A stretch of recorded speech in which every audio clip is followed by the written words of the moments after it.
روزہ فرض کیوں کیا گیا؟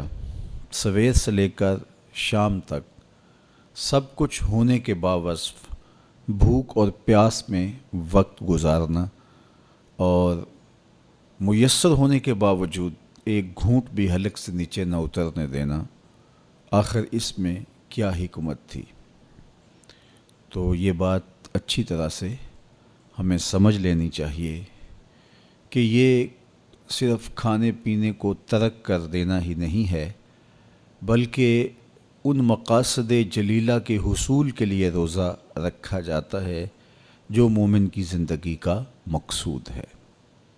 اور اگر کوئی شخص کھانا پینا تو ترک کر دیتا ہے لیکن ان امور سے نہیں رکتا جن امور سے روکنا ان روزوں کا مقصود تھا، تو اس کا روزہ نہیں کہلاتا۔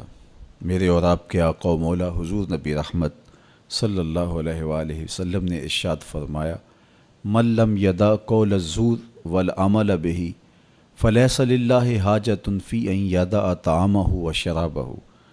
جس نے جھوٹ اور اس پر عمل کرنا نہ چھوڑا، جھوٹے کام ترک نہیں کیے، اس کا بھوکا اور پیاسا رہنا اللہ کو منظور نہیں۔ اللہ کو کوئی ضرورت نہیں کہ وہ بھوک اور پیاس کاٹے۔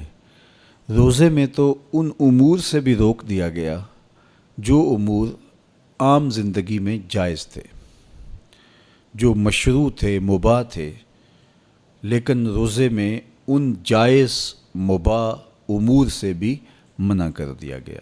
طیب اور طاہر کھانے، خوبصورت مشروب، ان سے روک دیا گیا۔ آپ آب زمزم بھی نہیں پی سکتے جبکہ وہ متبرک پانی ہے۔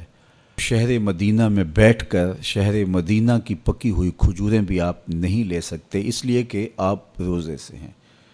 تو روزے میں آپ کو متبرک چیزیں کھانے سے بھی روک دیا گیا، متبرک مشروب پینے سے بھی منع کر دیا گیا۔ تو مجھے بتائیے، جو رب آپ کو متبرک، مشروع اور پاکیزہ کھانوں سے بھی ایک مخصوص وقت کے لیے روک رہا ہے، تو جن امور سے عام زندگی میں شریعت اسلامیہ نے ہمیں منع کیا، ہمارے رب نے ہمیں منع کیا، تو اگر روزے کے دوران ہم وہ امور بجا لائیں تو پھر روزے کی مقصدیت حاصل نہیں ہوگی۔ تو اسی لیے فرمایا، جس نے جھوٹ اور جھوٹے کام نہیں چھوڑے، اس کے بھوکا اور پیاسا رہنے کی اللہ کو کوئی ضرورت نہیں ہے۔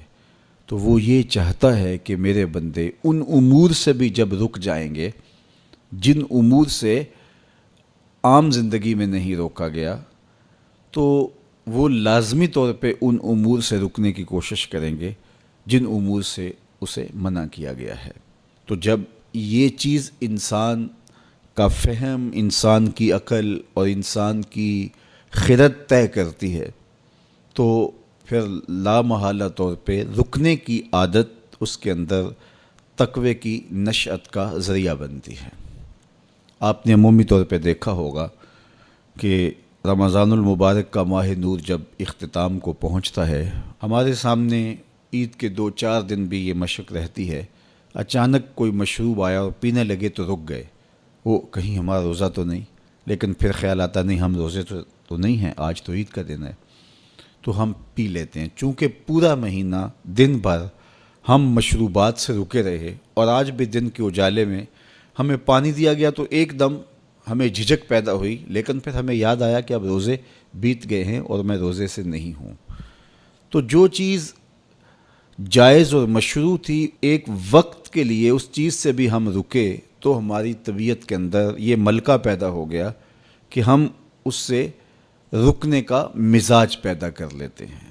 تو اگر ہم ان امور سے رک جاتے ہیں جن کو شریعت اسلامیہ نے منع کیا ہوا ہے، تو پھر دوبارہ جب اس کو کرنے لگتے ہیں تو پھر ہمارا ہاتھ بھی رکے گا، اور پھر ہم مستقل اپنے ہاتھ کو روک سکتے ہیں کہ ہاں میاں، یہ روزے میں بھی چیزیں منع تھی اور روزے کے بعد بھی یہ چیزیں ہمارے اوپر منع ہیں۔ تو ایک ملکہ پیدا ہو جائے گا ان امور منہیات سے رکنے کا، ان سے باز رہنے کا۔ تو گویا یہی تقوی ہے کہ جو اللہ جل شانہ نے ہمارے اوپر حرام کیا ہے اس سے ہم رک جائیں، جس کام کے کرنے کا حکم دیا ہے اس کام کو ہم بجا لائیں۔